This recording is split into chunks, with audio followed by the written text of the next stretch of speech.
Hi friends, good morning. నా పేరు Srikanth. Particular ఈ క్లాస్లో వచ్చేసి మనము is cross filter DAX function గురించి తెలుసుకుందాం. ఓకే, చూడండి ఫ్రెండ్స్, ఇప్పుడు నేను ఏం చేస్తున్నాను అంటే న్యూ మెజర్ అనేది క్లిక్ చేస్తున్నాను. న్యూ మెజర్ క్లిక్ చేసేసి చూడండి, ఈ ఫంక్షన్ అనేది జస్ట్ బేసిక్ మాత్రమే చెప్తున్నాను. ఇంకా ఇది రియల్ టైంలో ఏ విధంగా యూజ్ చేస్తారో ఏంటిదంటే మనము ఫర్దర్ సెషన్స్లో స్టెప్ బై స్టెప్గా ఇంప్రూవ్మెంట్ చేసుకుంటూ వెళ్ళిపోదాం. ఓకే, ఇక్కడ ఏంటిది is cross filtered. Okay, is cross filtered అనేది ఏంటంట చూడండి, table and or column name ఇవ్వమంటున్నారు. తర్వాత returns true when the specified table or column is cross filtered. Okay, ఇప్పుడు నేనేం చేస్తున్నాను అంటే ఇందులో వచ్చేసి టేబుల్ అండ్ కాలమ్ ఇచ్చేస్తున్నాను.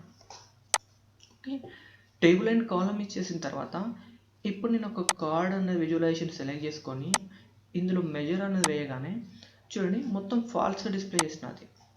అయితే ఎప్పుడైతే మనం క్రాస్ ఫిల్టరింగ్ చేసినప్పుడు నీకు ఆటోమేటిక్గా దీని యొక్క ఇది ఎలా ఉపయోగపడుతుంది ఏంటనేది మీకు జస్ట్ బేసిక్ వరకు అర్థమైపోతుంది.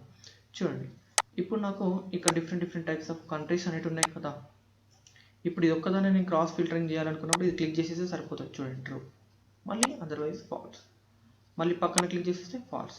ఏదైతే సెలెక్ట్ చేసుకుంటామో ఇది ట్రూగా డిస్ప్లే చేస్తూ ఉంటుంది, అదర్వైజ్ మనకు ఫాల్స్ డిస్ప్లే చేయడానికి అవకాశం ఉంటుంది. ఇది just simple, quite simple, basic మాత్రమే. ఓకే, ఇంకా ఈ is cross filtered DAX function మనకు రియల్ టైంలో ఎటువంటి సిచ్యువేషన్స్లో యూజ్ చేస్తాం ఏంటిది అనేది మాత్రం మనము ఫర్దర్ క్లాసెస్లో చెప్పుకుంటామండి. నా వీడియో కనుక మీకు నచ్చినట్లయితే తప్పకుండా మన లక్ష్మీ స్కిల్కి సబ్స్క్రైబ్ అయ్యి మరిన్ని పవర్ బై క్లాసెస్ చూస్తూ పవర్ బై నేర్చుకోండి. Thank you friends, bye all.